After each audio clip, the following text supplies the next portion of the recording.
Bom dia, galera! Meu nome é André Serra, sou professor aqui de eletivas da Escola Sebrae de Pedro Leopoldo. Hoje nós estamos com um trabalho muito interessante, que é o primeiro podcast dos nossos alunos do primeiro ano do ensino médio. E é com muita satisfação e alegria que os nossos alunos vão estrear a programação aqui no estúdio da FPL.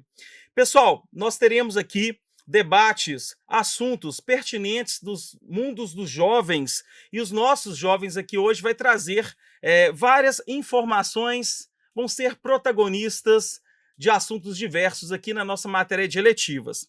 Apresentarei para vocês os nossos grupos. Teremos aqui o programa Debates Religiosos, que será a primeira apresentação. Em segundo, teremos o Foot Talking, que vai falar um pouquinho aí do universo do futebol. Teremos aqui também o universo esportivo, né? Teremos aqui o grupo 3, que falará um pouquinho sobre Mentes do Amanhã. Eu estou bem curioso com esse programa, bem ansioso para ver. E o grupo 4, né? Elas Pode Tudo. Vai ser muito interessante, onde as mulheres vão apresentar aqui o seu ponto de vista, vários assuntos muito legais aqui para vocês. E, para finalizar, o nosso quinto grupo será o Pod França, que vai apresentar aqui uma linguagem bem legal aqui na Escola Sebrae de Pedro Leopoldo. É uma satisfação quem está acompanhando a gente, e os nossos alunos vão brilhar hoje aqui na apresentação do nosso primeiro programa de podcast da Escola Sebrae. Bom dia a todos, meu nome é Miguel Vasconcelos e eu estou aqui com um trabalho escolar e hoje o tema é cristianismo versus ateísmo. O programa se chama Debates Religiosos, então como um ateu eu trouxe o Miguel Pezzini e também trouxe como cristão o Davi. Agora eu vou fazer a primeira pergunta para o ateu Miguel. Por que você não acredita em Deus? Primeiramente, bom dia a todos. Eu sou o Miguel Pezzini. E sobre essa pergunta, eu acho que não faz sentido a existência de Deus em um mundo que a gente pode achar todas as respostas a partir de um cálculo e uma pesquisa, sabe? Certo, mas nem sempre os cálculos podem nos ajudar. Então, só mais uma pergunta. Por quê? Então explique a história sobre Sadraque, Mesaque e Abednego. Primeiramente, que a Bíblia nem sempre conta a verdade. A maioria dos fatos escritos na Bíblia foram escritos por outros religiosos que inventam essas histórias para convencer as pessoas a acreditar no Deus delas. Não tem nenhuma prova real de que esse milagre realmente existiu, certo? Se Deus existe, há uma prova real. Mas como vai do pensamento de cada um e tal, eu queria saber por que que a gente não deveria acreditar, mesmo você falando que cálculos, mas às vezes cálculos, nem todas as respostas a gente acha em cálculos.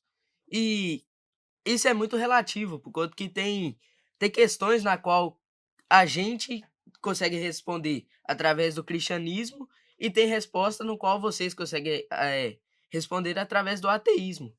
E eu queria saber se você entende que o ateísmo e o cristianismo poderia trabalhar junto em algum caso. Sinceramente, eu acho que o ateísmo, a gente pode achar todas as respostas através da ciência. A gente só não tem todas ainda, mas eu acho que elas são possíveis. E não faz sentido os dois trabalharem juntos porque eles são opostos. Um acredita em Deus e o outro não. Certo.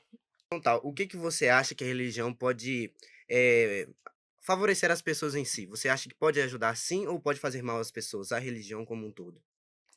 Eu acredito que a religião tem que existir sim. Porque tem pessoas que não têm onde se apoiar e acabam levando a religião como uma força extra no pensamento, na vida, É no como se fosse um apoio psicológico. emocional. Exatamente, um apoio emocional. E esse eu acho que é a religião, não só a religião, porque tem muitas religiões e muita gente, eu mesmo reconheço, que todo mundo fala que cristianismo você vai ver as milagres e tudo mais dentro da igreja. Eu acho isso um pouco errado, enquanto que nós somos templo do Espírito Santo. Então a gente, fora ou dentro da igreja, Deus pode estar com nós, mas só que na igreja é um local mais apropriado para Deus, que Deus mostra. Então, e isso vai envolvendo tudo isso, entendeu? Uhum. Mas. so- Então por que o catolicismo dos evangélicos tem a igreja como ponto principal? Por conta que isso daí, igual você mesmo falou, tem muita gente que cria. Mas Deus fala que nós somos templos do Espírito Santo. Então, a gente não precisa estar a gente é bom a gente ir na igreja, mas a gente não precisa estar dentro da igreja para a gente representar Deus. A gente se explica como se fosse assim, seria um membro fora do seu corpo.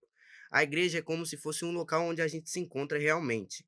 Então, tipo assim, na Bíblia diz, onde um ou dois ou três estiver mais de vocês lá, lá eu estarei presente fazendo morada. Então a gente vê assim, a igreja como um todo, ela é um corpo, mas se você é um templo da igreja, você é como se fosse um membro. Esse membro fora do corpo não funciona, certamente, né?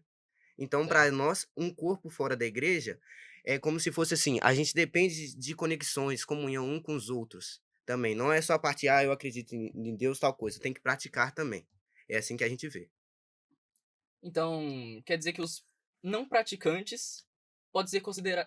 não podem ser considerados membros da igreja, certo? Membros assim fixos, não podem ser considerados. Porque se não tem uma igreja física, é fisicamente presente, se não vai na igreja assim, não pode ser considerado, não. Mas e se a pessoa acreditar em outro Deus, por exemplo, e ir na sua igreja? Ele pode ser considerado um praticante da sua igreja? Não, ele acredita em outro Deus? É, tanto faz. Pode não acreditar em nada e ainda assim ir só pelo conhecimento. Pode. Isso acontece várias vezes. Tem tanto, eu conheço pessoas espíritas que já foram na igreja, tanto católica quanto evangélica. Conheço umbandistas também que já foram. Isso quer dizer que eles são da religião? Não, porque na Bíblia diz: crê em mim, será salvo. Crê e batizado, será salvo. Se a pessoa não crer e não for batizada, o batismo em si é uma coisa à parte, porque em si como um todo é o crer. O ladrão da cruz, que estava à direita de Jesus, se eu não me engano, ele não foi batizado, mas ele se arrependeu no último momento de sua vida. Então, o batismo, ele é uma, assim, se você tem a possibilidade de se batizar, porque existem diferentes batismos, o batismo em Jesus, o batismo no Espírito Santo e o batismo nas águas. E naquele momento ele foi batizado pelo Espírito. Então, tipo assim, ele foi salvo, ele creu e foi salvo. Então a gente acredita que sim. A pessoa pode ir na igreja e não acreditar em Deus? Pode. Então, tipo assim, o que eu que torna é membros presentes que adoram, que estão lá para adorar, louvar, praticar a palavra dele. Deu para entender assim mais ou menos? Sim, mas o que você quer dizer com salvo? Salvo de quê? Salvo do inferno. Ah, mas você que é ateu não deve acreditar nisso. Então, para você, tanto faz ser salvo ou não ser salvo, pelo que eu imagino. Então, tipo assim, para nós ser salvos, a gente acredita que vai ter o juízo final, a gente acredita que vai vir o Apocalipse, então a gente crê que a gente for batizado, a gente crê em Deus, a gente será salvo e não sofreremos essas consequências. Por que essas consequências existem, sendo que Deus quer o bem pra gente? É uma boa pergunta, mas aí na Bíblia diz: ele é amor, mas ele também é justo e fogo consumidor. Se você acha que você, que é uma pessoa de bem, você acha que um assassino vai ter o mesmo direito que você? Não. Então pronto, é assim também que funciona. É... Isso quer dizer que ele deu o livre-arbítrio, né? Sim, Resumidamente. certamente. Mas ele sabe de todas as coisas. Onipresente, onipotente, certo? Sim, Se ele sabe de todas as coisas e criou todas as coisas, quer dizer que ele também criou o diabo, que trouxe os males para o mundo. ele criou o anjo sim, que foi corrompido sim, e se tornou o diabo. Mas se ele criou e ele sabe de tudo, quer dizer que ele já sabia que o anjo ia o trair e trazer esses males para o mundo, certo? Certamente, assim como ele sabia que Adão ia morder do fruto proibido. Mas aí que entra, o que que ia diferenciar a gente dos robôs, se a gente não tivesse livre-arbítrio? É, robô pode ter livre-arbítrio. Algumas novas inteligências artificiais já estão adquirindo o poder de contrariar os humanos. Sim, mas quem decidiu isso? Foi quem criou a IA? Hum, Foi o código da IA. E Isso, quem cria esses códigos? a própria IA cria os códigos. Os humanos só programam o que elas vão captar, mas a IA vai e pega o conteúdo que ela acha necessário para o desenvolvimento da própria IA. Então, certo? assim, então, tipo assim, se eu falar com você, Deus, ele pode interceder por nós, se ele acha que a gente tá fazendo algo de errado, ele pode aparecer por nós. Não. Se ele nos deu o livre-arbítrio, por isso que fala, se Deus é tão bom, porque tem as guerras? As guerras não vêm por parte dele, vêm por parte nossa. Ele, ele sabe o preço que ele pagou, dando um livre-arbítrio para nós. Então, assim que eu te respondo, assim como você me respondeu, eu te respondo. A questão é, o que que nos diferenciaria de máquinas se não tivéssemos livre-arbítrio, se não tivéssemos os sentimentos, as emoções? Por que nós não poderíamos ter só sentimentos bons? O... Sem o livre-arbítrio, tecnicamente não existiriam os males no mundo. E isso nos deixaria com sentimentos bons, felizes e um mundo melhor, tecnicamente. Então, o que que seria esse mundo melhor? Um mundo sem guerras, sem fome, sem problemas no geral, Sem certo? os problemas. Tá bom, então de acordo assim, a gente vai evoluindo também, a IA está evoluindo de acordo com o tempo. Você acha que daqui pra frente a IA pode sim controlar a gente humanos? Controlar eu acho que não chega nesse nível. Mas ela pode acabar pensando por si própria e tomando más decisões. Então você acha também que IA tem emoções? Não. Ela não tem emoções. Ela faz o que for melhor para pro desenvolvimento da própria IA. Sim, porque a IA atende o que ela foi programada para fazer, atender ao público e tal. A gente não foi assim, a gente não foi feito, você vai ser feliz, feliz. Você tem um livre-arbítrio. O que vem ao livre-arbítrio? Vem o amor, vem o ódio, vem as emoções. Aí entra esse livre-arbítrio. Você acha que o amor não pode ter sem o livre-arbítrio? Não pode existir sem o livre-arbítrio? Sem o livre se ele não pode existir sem o livre-arbítrio? Sim. O que seria o amor para você? Amor é um sentimento de confiança e felicidade no geral. Deus nos ama, certo? Sim. Então por que a gente não pode só sentir amor igual Deus? Mas ele não sente só amor, né? Porque então você acha que Jesus sentiu felicidade ao ver Jesus sendo sacrificado na cruz? Jesus não é Deus. Jesus Então, aí eu te desceu à terra. exatamente. Aham. Então, tipo, você acha que Deus estava feliz com o seu filho sendo sacrificado na cruz? Isso quer dizer que Deus sentiu ódio ao ver seu filho sendo morto. Ódio é uma palavra muito assim, porque, tipo assim, se você for levar, então, o Deus estava com ódio na época de Noé, porque ele mandou o dilúvio. Então, é assim, acontece em vários momentos que na Bíblia, no Antigo Testamento fala que Deus pode ser um Deus de caos. Aí na Bíblia, no Novo Testamento, fala que Deus é um Deus de amor. Mas ele é um Deus justo. Certamente. Então essa dúvida ele pode sim intervir, mas o que acontece ele sente também. Ou você acha que Deus é feliz o tempo todo? O que que é Deus para você? Quem representa Deus?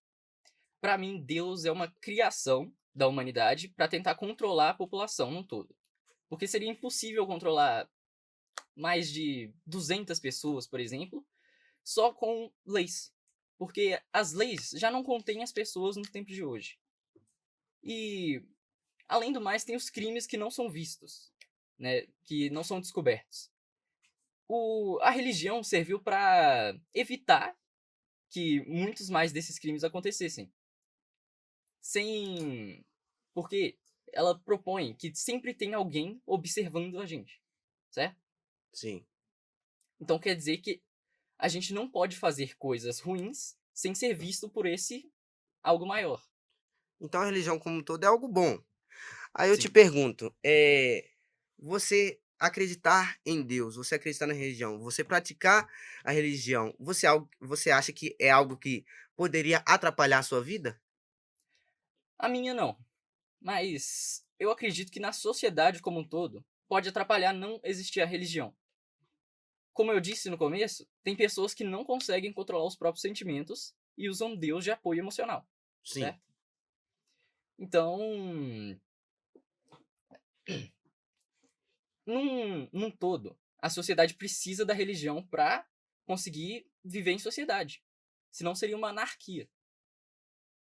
Então, tipo assim, a religião é um bem, só que você não acredita em Deus. Sim. Então a religião pode colaborar para o bem da sociedade como um todo, mas você vê que ela pode atrapalhar em alguns pontos, certamente? Não necessariamente atrapalhar. Mas pode acontecer sim. como foi no caso de 500 anos atrás, na Idade das Trevas, onde o desenvolvimento científico foi muito prejudicado por conta da religião, porque ela estava no topo de tudo, controlava todas as coisas, praticamente, e não deixava com que a ciência, que contrariava a palavra da Bíblia, fosse pesquisada, certo? Então você acha que a ciência pode responder todas as questões que estão na Bíblia ou não? Sim, eu acho. Com o tempo ou agora? Eu não sei porque eu não conheço toda a Bíblia, mas as perguntas, a, a, ma- os, por enquanto, o que eu sei sobre a Bíblia, eu consigo responder com ciência, certo? Tá, então o que que você conhece assim que você conseguiria responder pra nós assim? Como ele disse do mito de Sadraque, Mesaque e Abednego. exatamente, que eles foram jogados na fogueira e isso é impossível. Isso pode ter sido simplesmente um conto de niná para as crianças. E isso fez com que elas acreditassem nesse mito e começassem a seguir o Deus da religião. Então tá. Então, pra fechar aqui. Então a religião pode ajudar e a ciência também pode ajudar, ambos. Mas você acha que elas não podem se juntar, né? Você acha que religião e ciência não se misturam? Exatamente. Então tá. Então você ser um cristão impediria de você ser um cientista, porque você sendo um cristão, você só adotaria partes boas. Você praticaria o bem, você seria uma pessoa boa como um todo. Então a religião não atrapalha em si. Pelo que eu vejo como um todo, ela não atrapalharia. Então, por que que a ciência e o cristão não pode ser um só?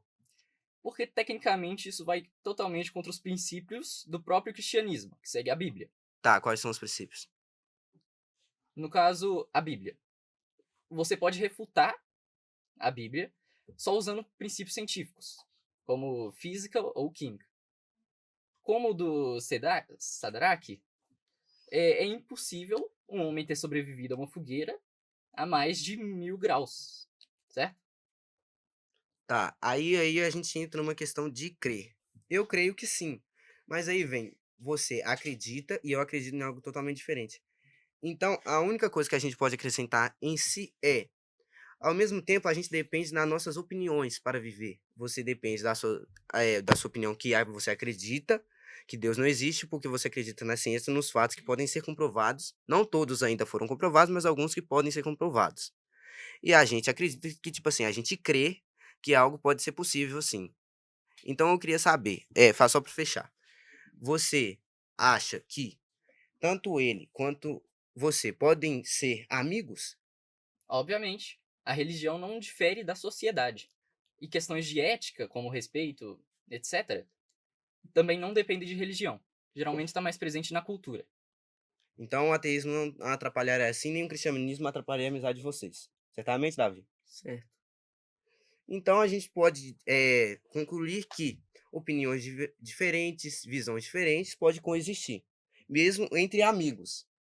Então o fechamento que eu quero os cristãos e os ateus podem coexistir sim no mesmo ambiente, podem ser amigos, independente do que acreditam ou não. Mas sim, é importante trocarmos essa ideia de visão antes do julgamento. Então, assim, eu finalizo o nosso podcast com agradeço tanto ao Miguel Obrigado. quanto o Davi por terem participado. Obrigado.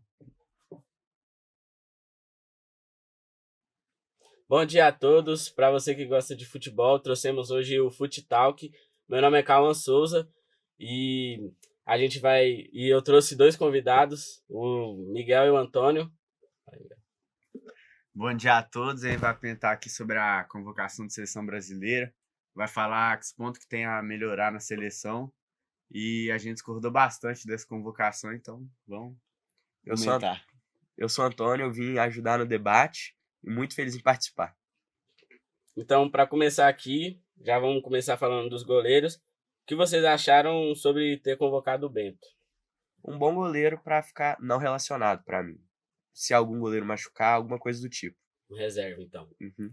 Eu já discordo. Eu acho que ele não tinha que ser convocado. Tá lá no futebol da Arábia. Ele não tá jogando tão bem lá, muitas falhas. Eu acho que poderia dar oportunidade para outros goleiros, que na Copa é bem importante, pênalti. Pegar um goleiro pegador de pênalti, tipo o Hugo Souza, assim, eu acho que seria melhor. Eu vou concordar, porque eu não tenho confiança no Alisson nem no Ederson. Muito menos no Bento.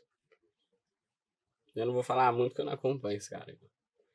Então, próximo goleiro, o Ederson. Já é mais da casa, né? Uhum. Eu acho que o Ederson é um bom nome para se convocar. Um goleiro experiente no Fenerbahçe, futebol turco é bem pegado.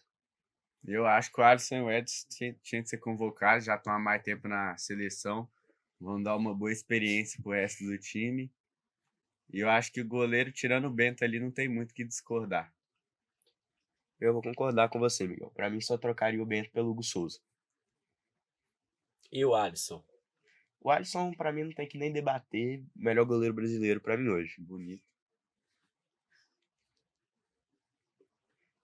Agora vamos para... Não é muita gente. Wesley. Wesley. Wesley da Roma, hoje, lateral nosso. Eu acho que é um bom reserva, porém,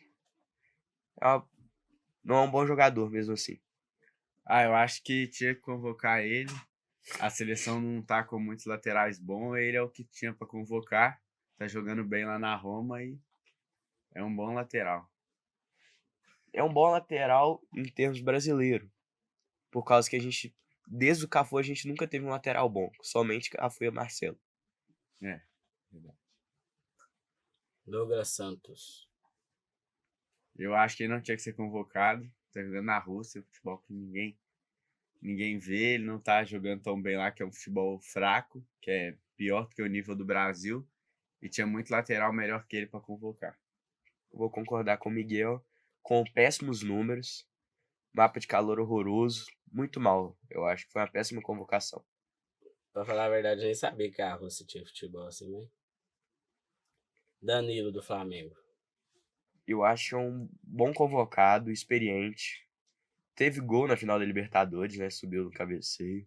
Acho uma peça importante. Concordo com ele. Alexandro. Eu acho que pode se falar a mesma coisa do Danilo. Bom jogador, mais experiente, mas acho que tinha que ter sido testado em outras convocações, não agora. Concordo também, já teve passagem ali pela Europa, ele é um cara bem experiente, vai agregar bastante para a seleção. Léo Pereira. Eu discordo plenamente. Eu acho que é um zagueiro mediano.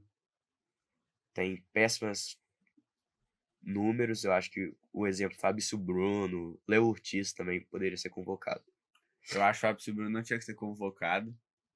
Ele não tá jogando tão bem. Ele erra bastante, até na última convocação ele entregou 2 gols. Eu acho que podia pegar um zagueiro promissor da Europa, do Murilo do Nottingham Forest. Ele é muito melhor do que os dois aí que você falou.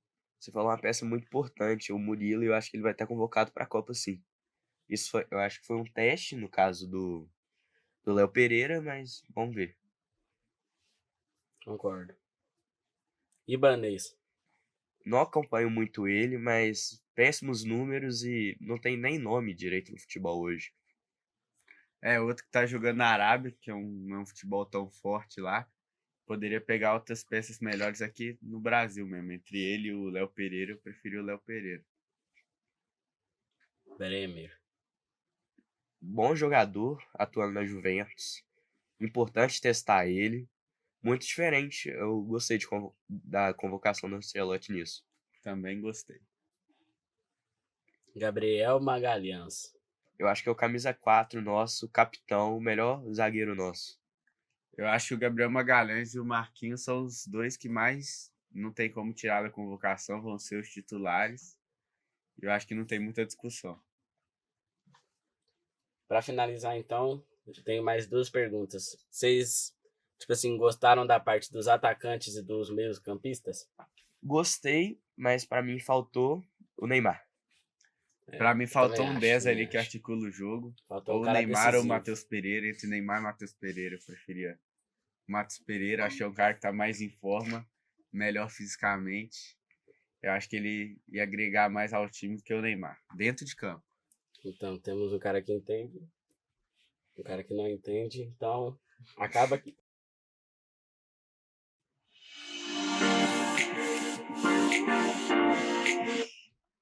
Bom dia, pessoal. Meu nome é Emily. Eu tô aqui com a Manuela e a Gabriela e nós somos o podcast Mentes do Amanhã.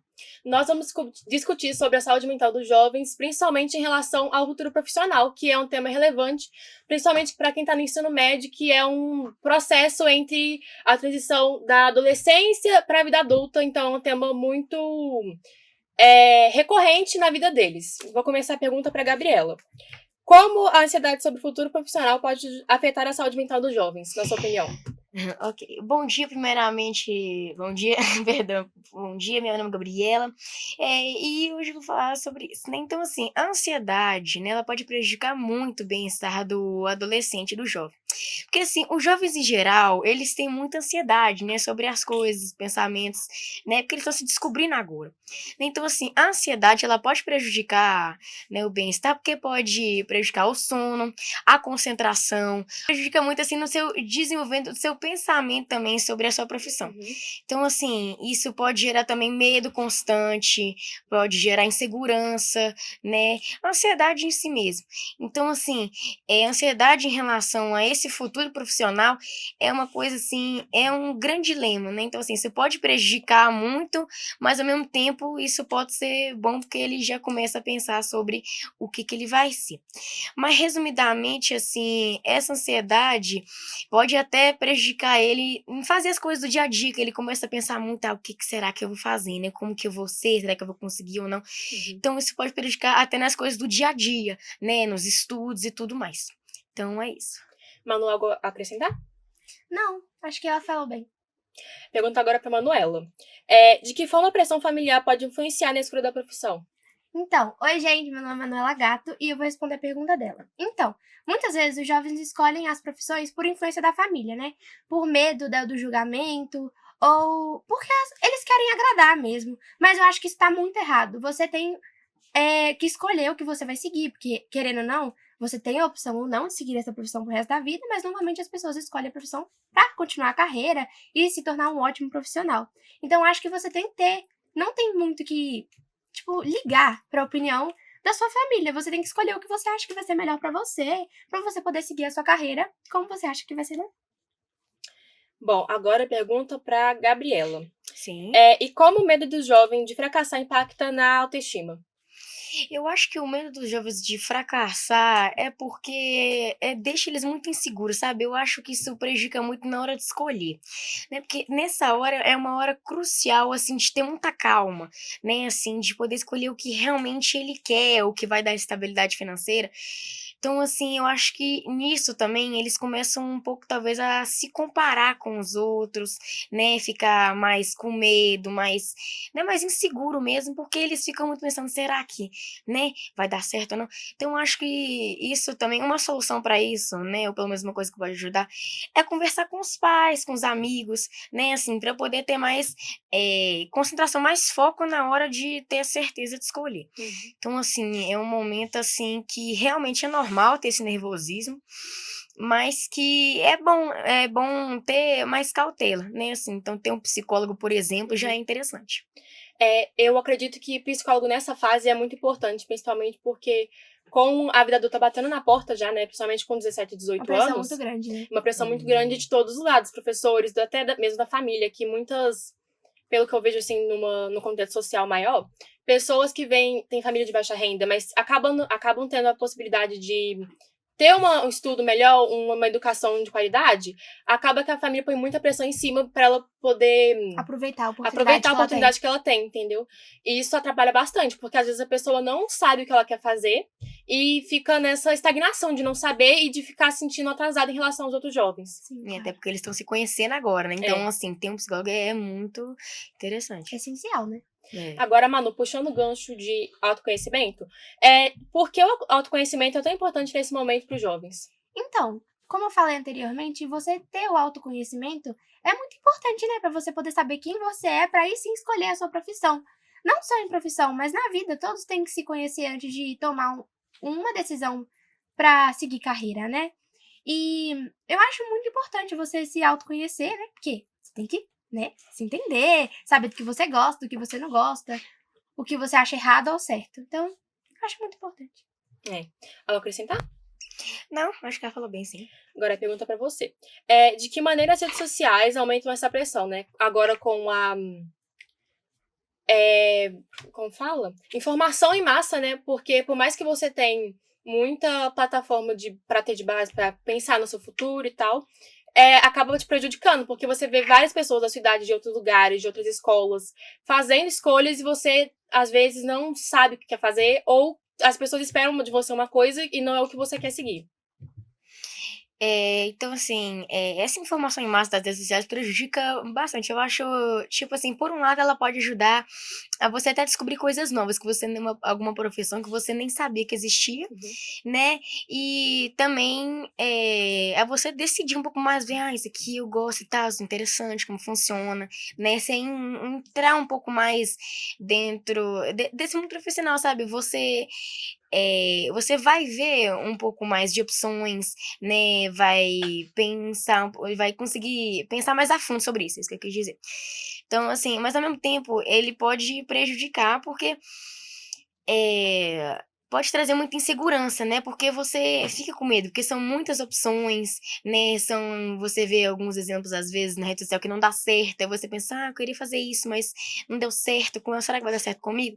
Né? Então, assim, ao mesmo tempo que isso pode ajudar você a decidir, a aprofundar mais nesse assunto, isso pode também te prejudicar, porque isso traz mais insegurança, mais medo, deixa a pessoa mais nervosa ainda, né? Então, sim, é bem relativa de pessoa para pessoa, né? Então, é isso.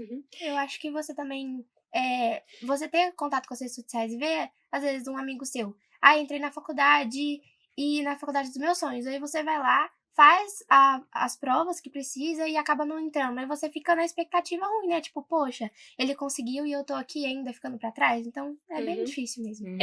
Um ponto negativo também sobre rede social nesse contexto é que muita influência, né?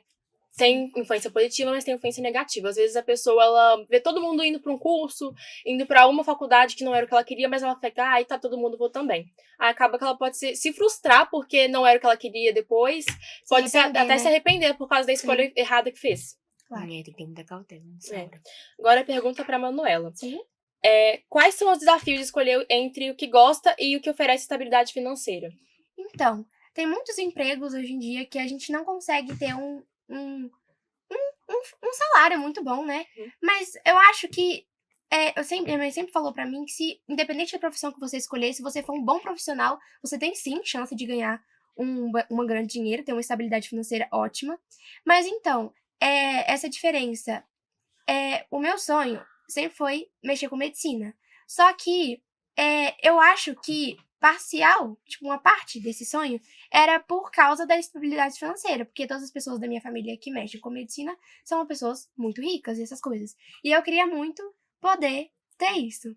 Só que eu gosto muito de mexer com animais, então eu tô pensando ainda sobre isso, entre essa escolha de ter estabilidade financeira ou de seguir o meu sonho mesmo.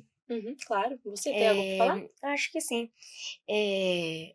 Eu acho que sim, porque é um grande dilema, né, isso, né, escolher entre o que você gosta, né, tipo, ir se conhecendo e sabendo, né, pra poder, né, até testar seus valores e tudo mais, a forma como você pensa, acho que, tipo, isso é um grande desafio para a maioria dos jovens, então eu queria completar dizendo que é bom você conseguir, assim, é uma coisa mais difícil, mas é bom você conseguir equilibrar as duas coisas, né? Ter uma estabilidade, mas também gostar do que você faz. Né? Tem até uma frase que eu guardo que é: se você faz se você gosta do que você faz, Você faz bem. é felicidade, mas se você faz o que gosta, é liberdade, né? Então, assim, é um grande dilema, é uma decisão, assim, bem difícil mesmo, né? Então era isso que eu queria dizer, né? Que tem que ter muita cautela nessa hora, que é um grande dilema. Agora, para fechar, vou concluir aqui com vocês. Obrigada pela participação. Obrigada. Bom, Obrigada pelo convite, né? Obrigada pelo convite. agora, na parte de estabilidade, é complicado mesmo, porque tem muita gente que, por mais que queira fazer seguir uma área específica, não tem a possibilidade por falta de seja questões financeiras, questões familiares. Então, é algo que o jovem tem que olhar com muito cuidado, tem que ter acompanhamento dos pais, de professores, de amigos. Então, toda essa rede de apoio tem que estar ali presente, principalmente nessa fase. Sim, é muito importante. Então, é isso. Muito obrigada pela participação. Espero que o assunto tenha sido interessante para vocês. E obrigada pela atenção. Obrigada, Obrigada, gente. pessoal. Bom dia a todos, meu nome é Daphne e esse é o Elas Pode Tudo, um podcast onde a gente vai falar sobre as mulheres, os tipos de violência que elas sofrem, os diversos tipos, em homenagem ao mês das mulheres, que é comemorado em março, só que essa pauta não deve ser só lembrada apenas no mês das mulheres, deve ser sempre lembrada. E o nosso grupo é composto por Laura, Maria Letícia, Emanuele e Osana, que ficaram na produção, a Rebeca e a Marina como nossas entrevistadas, e eu e Lara como entrevistadoras. E a nossa primeira pergunta, a gente vai começar fazendo para a Rebeca. Agora a gente vai falar um pouco sobre violência psicológica. Como você acha que a violência psicológica pode afetar a saúde mental das mulheres hoje em dia? Primeiramente, boa tarde a todos. Meu nome é Rebeca e a violência psicológica ela afeta, né, mentalmente as mulheres e prejudica o bem-estar delas mental, né, mesmo por mais que isso não pareça, né, fisicamente. Isso pode prejudicar porque pode causar ansiedade na mulher, depressão, pode causar Dependência emocional. medo constante. E a mulher que sofre constantemente, né, a violência psicológica, ela tende a perder a confiança em si mesma, em si própria. Ela passa ela passa a se privar, né, da sociedade, porque a agressão, Ela se sente vulnerável. ela se sente vulnerável, presa, porque isso parte muitas das vezes do parceiro, né? Então ela acaba se privando da sociedade e isso afeta muito mais a autoestima da mulher. A próxima pergunta eu vou fazer para Marina e é: palavras e ofensas podem ser tão prejudiciais quanto a agressão? Boa tarde, gente. Meu nome é Marina. Eu vou responder a pergunta de Lara. Então, eu acho que sim, porque uma ofensa machuca muito e nós mulheres geralmente somos muito sensíveis. Então, na minha opinião, uma ofensa machuca tanto quanto uma violência física, mas geralmente também acontecem violências físicas junto com ofensas e isso prejudica mais ainda. Como Rebeca disse antes, pode ter falta de autoestima, se privar da sociedade e tudo mais. Então, esses todos os motivos contribuem para isso. Agora a gente vai falar um pouco sobre o machismo, né? Qual a sua opinião, Rebeca, sobre o machismo hoje em dia, na atualidade? Olha, por mais que a gente já evoluiu muito nesse aspecto, o machismo ainda está bem introduzido, mesmo que de forma muito sutil na sociedade, né? Vamos falar em questão do trabalho, muitas mulheres ainda não são vistas, não têm voz ainda no meio do trabalho, e isso é uma coisa que realmente a sociedade precisa se voltar a isso, né? É uma pauta muito preocupante, né? O machismo ainda ser estruturado, né? E mesmo num tempo que a gente está num tempo muito atual, isso ainda ser muito visto, né? A gente vê o machismo também nas práticas do dia a dia, né? Piadas, né? A desigualdade contextualizada no nosso cotidiano. Então, isso é muito péssimo, né? Na sociedade e precisa tomar atitudes. E na política também, né? Nós vemos muitas mulheres perdendo o interesse de entrar na política por conta que não vê muitas. A falta de representatividade. Sim, falta de representação. feminina. Isso. Sim. E também, junto com isso, que nem a Rebeca falou no trabalho, a desigualdade salarial, onde os homens ainda recebem muito mais que as mulheres em áreas diferentes. Na política não tem muitas mulheres atuando. Isso é uma coisa que é estrutural já da sociedade. Sim. E precisa ser mudado. Por conta de métodos antigos, ainda Isso. está na sociedade atual. A próxima pergunta vai ser para Marina, de falar um pouquinho sobre a violência sexual. E por que é tão importante falar sobre consentimento nos relacionamentos de hoje? A violência sexual é uma coisa muito preocupante hoje em dia. Até crianças estão sofrendo violência sexual. Até homens, né? Mas como aqui o foco é mulheres, vamos falar somente mulheres. Geralmente, uma mulher, ela é estuprada por conta do corpo, nem em si do corpo. Falam que é por conta da roupa, nem também é por conta da roupa, entendeu? Você vê crianças, bebês de 8 meses sendo estupradas, sendo assediadas. Nós mulheres, saímos na rua, a gente não tem paz. Nós somos perseguidas, recebemos apelidos, e isso é muito importante ter uma pauta, entendeu? E eu acho que sobre as leis sobre abuso sexual deviam ser mais severas, porque um homem, ele pode ser preso, fica alguns anos preso, depois consegue sair e viver normalmente, pode estrupar outras mulheres ainda por cima, entendeu? Eu acho que a gente devia falar mais sobre isso na sociedade. Isso, e o problema não é a roupa, o problema não é o corpo, o problema tá realmente na Não, pessoa que pratica essa sim. atitude. Exatamente. E sobre o consentimento, eu acho que assim, quando o consentimento é violado, isso já vira uma pauta. Isso Sim. já não faz mais parte da pessoa. Isso desrespeita a mulher e o livre-arbítrio dela. A partir da hora que isso é violado, e isso vira uma violência sexual. E violência sexual também envolve o ato de fazer alguma coisa com a pessoa sem o consentimento, mas também fica desconfortável os assédios.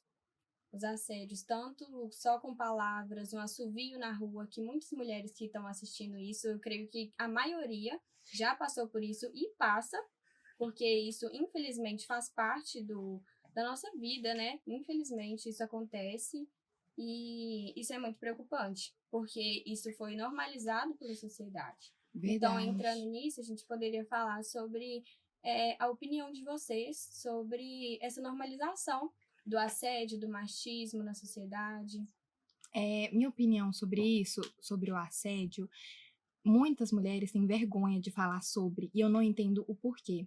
Na verdade, eu entendo um pouco porque, claro, já fui assediada, infelizmente. A gente fica com vergonha sendo que outro homem fez, entendeu? E sobre piadas de machismo, tipo, ai, mulher serve pra lavar vasilha. Tipo assim, você também suja vasilha, por que você não vai lavar sua vasilha, entendeu? Eu fico muito estressada sobre essas piadas, porque no século XXI você tá com esse pensamento de machismo? Como assim? Eu fico super estressada com isso, e eu acho que nós devíamos falar sobre. Na verdade, não só nós mulheres, os homens também deviam ter consentimento. Quando um pega e fala, eu acho que o outro deve corrigir também, não só nós mulheres. Eu acho que todo mundo deve se juntar para combater esse machismo. Exatamente, porque quando nós mulheres, nós enquanto mulheres, tanto os homens, né, mas principalmente nós, vimos certos tipos de situações semelhantes a essas e a gente ignora, a gente deixa, a gente está abrindo oportunidade para essas atitudes se repetirem, entendeu? Então eu acho que tem que haver sim um posicionamento da gente a respeito, não só das mulheres, lógico, mas a gente, enquanto vítimas disso, a gente tem que se posicionar sim e falar enquanto uma brincadeira, porque hoje é uma brincadeira e no dia de amanhã o que vai ser? Pode gerar até uma violência. Entendeu? Vai de uma violência, começa com uma brincadeira, depois vai para uma violência, depois vai para uma agressão, um estupro e chegar até o feminicídio. Sim. E hoje em dia, a cada dia, pelo menos 4 mulheres são mortas, vítimas de feminicídio. Sim. Isso revela o quanto isso está preocupante, o quanto isso está agravante na sociedade, sabe? E aproveitando essa falta de brincadeiras desrespeitosas, e quanto isso fazem as pessoas verem as mulheres? Como que isso afeta a sociedade ver as mulheres? Olha, eu acho que esse tipo dessas brincadeiras desrespeitosas, né, influenciam muito, né, em como a sociedade vê a mulher, igual você falou. Essas brincadeiras de desrespeito, de fazer piadas machistas, influenciam, igual eu falei, falando de novo, influenciam muito em como a sociedade vê nós mulheres enquanto mulheres, né? Eu acho que essas brincadeiras, né, diretamente partem muito, né, dos homens e deviam parar, né? Porque nós, enquanto sociedade, enquanto mulheres, né, a gente não deve aceitar, isso não deve ser aplicado na sociedade, né, do dia a dia. O povo fala, mas é uma brincadeira, né? Mas não tem sentido, não tem nexo, né? Falar Sim, sobre. todas nós temos direito igual os homens. Por que que só nós devemos lavar vasilha? Por que que só nós devemos fazer comida? Porque as mulheres são submetidas e Sim, sujeitadas a isso. porque Isso é uma isso é falta. uma prática antiga, entendeu? Da mulher, na verdade, desculpa, ser submetida ao homem.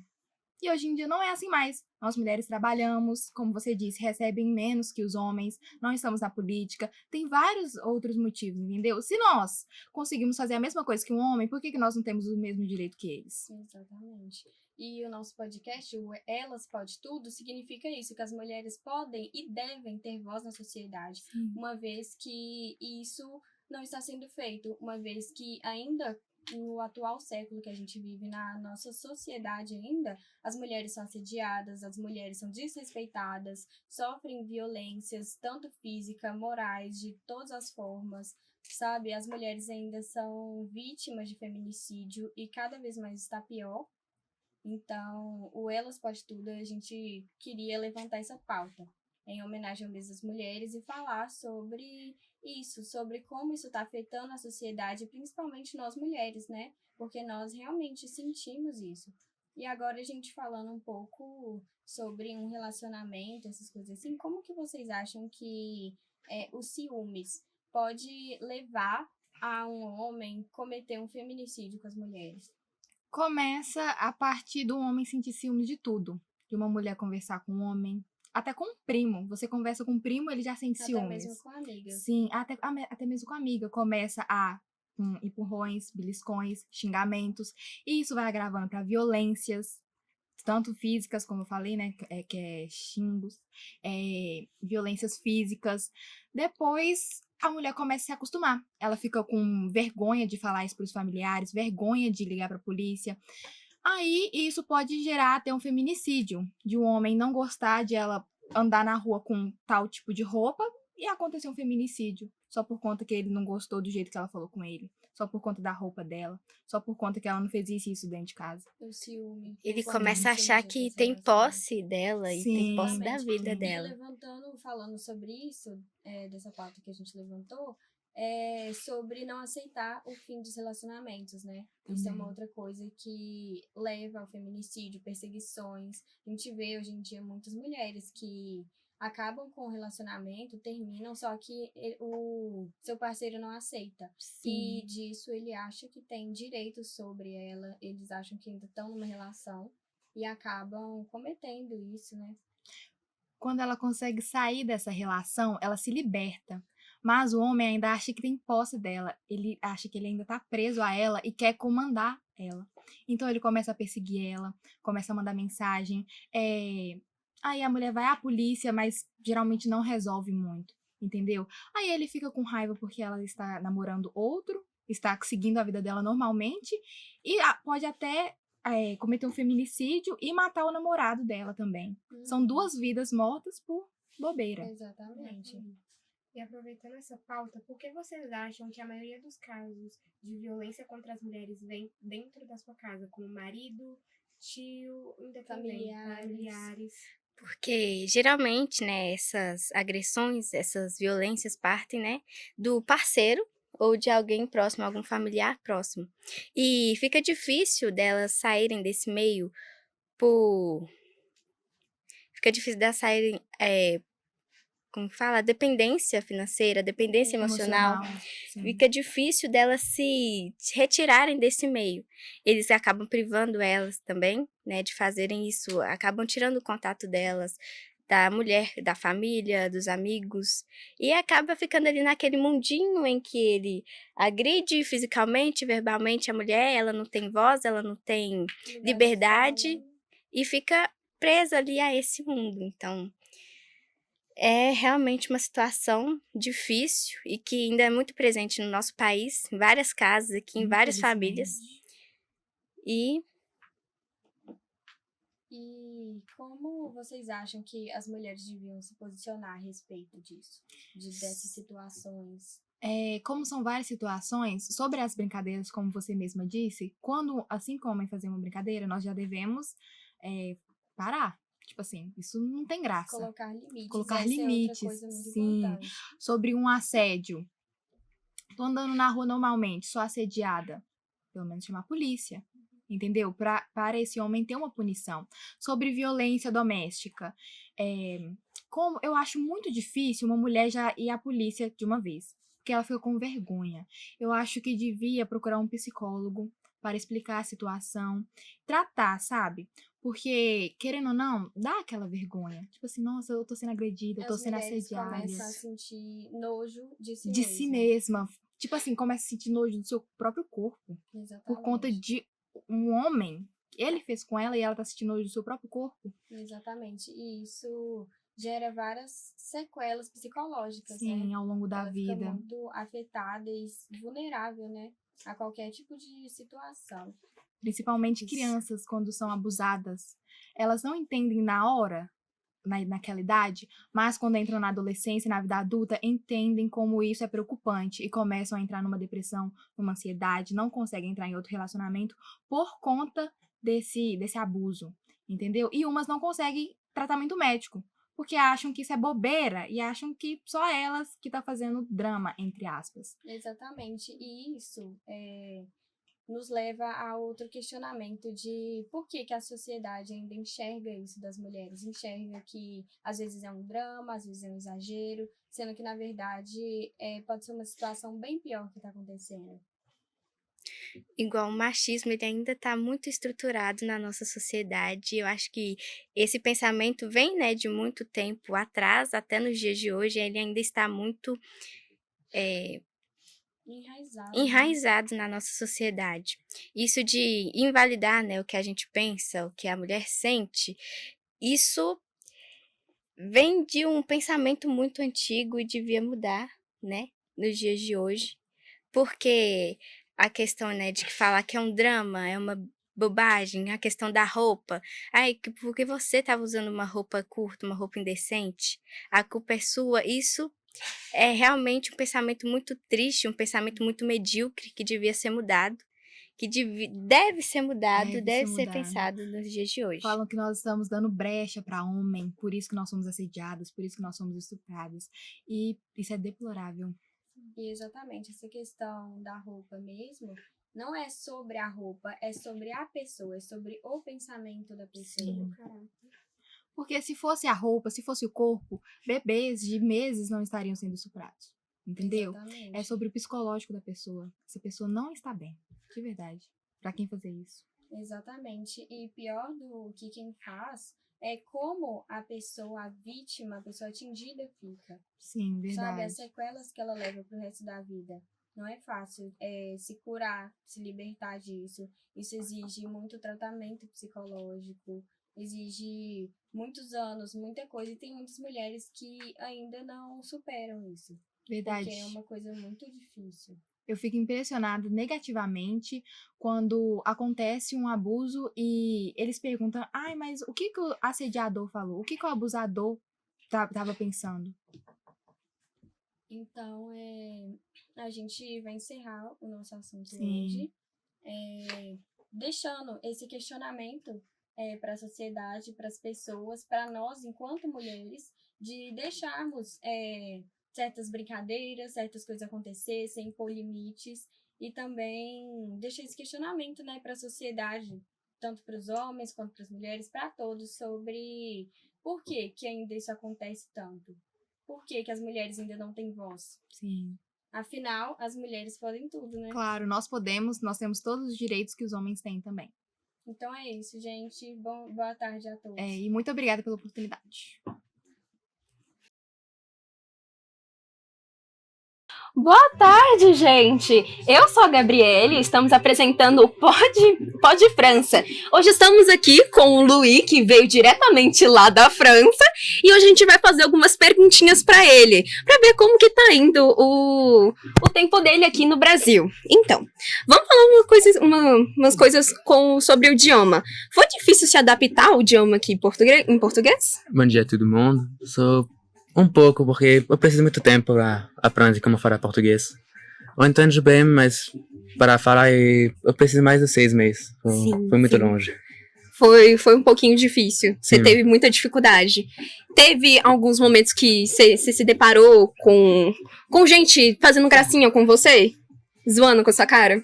Não, mas ele é bom para isso. As pessoas no primeiro momento foram bem Sim. respeitosas com você.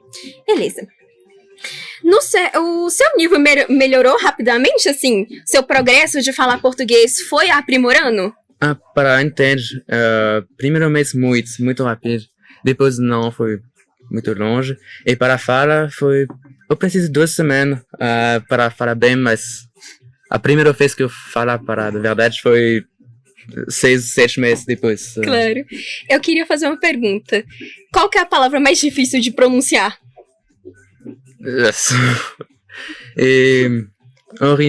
Oritono-laringista. Otorrinolaringologista. Nem a gente sabe falar isso. Tá tudo bem. Parabéns. Obrigada. Luí, você mora numa família anfitriã, né? Cada um tem, tipo assim, você vai cada hora pra uma família, correto? Como é que é morar numa família assim? Você faz tudo o que eles fazem ou eles... Por exemplo, se eles fazem uma viagem, você vai junto com eles? Sim. Sim? Aí, tipo assim, mas você é pai dos bolsos da sua mãe ou do deles? Da bolsa da sua mãe, no caso. O quê? Se você faz uma viagem... Sim. O dinheiro usado E o dinheiro usado é o dos seus pais? Depende. Sim. E você, tipo, as pessoas recebem pra você fazer isso? Pra ser sua família anfitriã? Não, mas eles vão mandar uma filha dele para um outro país, então você manda a sua filha e você recebe uma filha. É tipo uma troca. Sim, é uma troca. O nome disso é host family, né? Sim. O que você faz no fim de semana? Assim, você fica em casa, joga, sai com a família anfitriã? Eu troco de família, como a primeira foi muito em casa, em academia, mas como a outra foi em museu, foi muita coisa aqui para descobrir a cidade. Só uma a região. pergunta, voltando à parte da família anfitriã. Você troca muito rápido? Você troca de família? Como é que é? Eu fui 7 meses como a primeira, eu tenho 3 como a segunda. Sim. É caro viver na França? Tipo assim, o custo de vida da França é mais caro que o daqui? É Muito. caro? Sim, é mais caro lá? Entendo. Mas... Da França você pode pagar uma coca com... uma coca é 3 euros. Com 3 euros aqui você pode comprar uma lanche inteira. Sim. E, por exemplo, vamos lá. Como é que é o transporte público lá? Se você já andou de transporte público? Da França não uso. Você não... Nem metrô, nada? Não, eu sou longe da grande cidade, só não tenho. Vamos falar um pouco sobre a sua experiência pessoal aqui no Brasil. Você recomendaria as pessoas a fazerem intercâmbio para outros países? Sim, claro. Por quê? Você aprende uma nova língua, idioma, você descobre nova gente, nova cultura, é muito interessante. E qual foi o seu momento mais difícil aqui no Brasil? Para nada, porque você é longe da sua família e é difícil. Tem saudades, né? Sim. Qual foi o melhor momento vivendo aqui no Brasil que você teve? Eu acho que como grupo da escola, quando você conversa com todo mundo, é muito legal, assim. Legal, né? Claro. É muito legal se interagir. Você acha que essa experiência de ir para outro país e ter novas culturas, novos conhecimentos, mudou alguma coisa em você? Sim, com certeza. Que bom. A gente mudou você vai voltar pra França outra pessoa. Agora você tá abrasileirado. Faria um intercâmbio de novo pra outro país, conhecer novas culturas de novo? Acho, mas primeiro vou finalizar meu estudo. Porque quando você é um intercambista, você não faz... Você vai para uma escola, porque a lei você precisa estar dentro de uma escola, mas você não valida um ano, só você precisa fazer de novo. Entendo. Você gosta muito dos seus amigos daqui do Brasil? Tipo, a conexão que vocês têm? Pergunta crucial. Você prefere as pessoas do Brasil ou da França? Depende de por quê. Como assim depende por quê, Lu? Para brincadeira. O Brasil é melhor, mas quando você... Seriedade. A gente é muito engraçado, né? Mas quando eu tenho uma pergunta para a informática, tudo, eu vou ver como amigo, é mais serioso, mais para trabalho. Quando você chegou aqui, você teve, como é que eu vou explicar? Você teve, tipo assim, uma confusão. Um choque de realidade. Um choque de realidade muito grande convivendo com as pessoas daqui? Um pouco, mas eu fui preparado, porque com a minha família, eu já descobri um pouco de todo mundo. Tem gente mais rica, mais menos, tem Entendo. Você acha os lugares do Brasil muito bonitos? Tipo, andar por aí. Eu mais gosto da França para a cidade e tudo, mas para a natura é melhor o Brasil. Luiz, você acha o Brasil seguro, assim, pra viver? Depende de onde. Depende de Depende onde? do Sim. lugar. Entendeu? Por exemplo, no Rio de Janeiro. De nome, eu sei que não, mas aqui é bom. Você já foi em praia? Sim. Que bom. Que praias? Eu fui para o Salvador. Sim, Salvador? Salvador é maneiro. E você tem bastante facilidade em prestar atenção, porque eu tô olhando pra isso aqui tem uma meia hora. Eu não consigo olhar pra sua cara. Eu fico olhando pra cá e falando, então. E você fica olhando pra cara, eu acho engraçado. Eu preciso, porque para entender tudo, foi uma coisa melhor. Você tem alguma dificuldade nas matérias da escola? Mais ou menos, mas porque a matéria não tem mais dificuldade, porque eu não vou validar anos, eu não trabalho mais só, então... Pera aí, tipo assim, é só uma coisa que eu queria saber mesmo. Você, hoje foi uma coisa mais específica, você tava na aula de Samuel e você não fez a prova. Você não precisa fazer a prova, você não é obrigado... Eu não vou validar anos, então eu não vou ter diploma nada, eu vou fazer de novo em França. Então... então você vai voltar pra França e fazer tudo de novo? Sim. Tipo, você saiu de lá no 8º, correto? Eu vou fazer de novo a... Você vai fazer... Não, eu vou fazer o segundo ano da França, mas é um pouco diferente. você vai fazer o segundo ano? Eu vou fazer. Tá, sim. Vai ser diferente, só depende da matéria. Para matemática, nós somos mais altos, mas para química, somos mais baixos, depende da matéria. Pergunta pra finalizar. Você tá gostando do Brasil, Luiz? Sim. Seja o mais sincero possível. E dê detalhes também.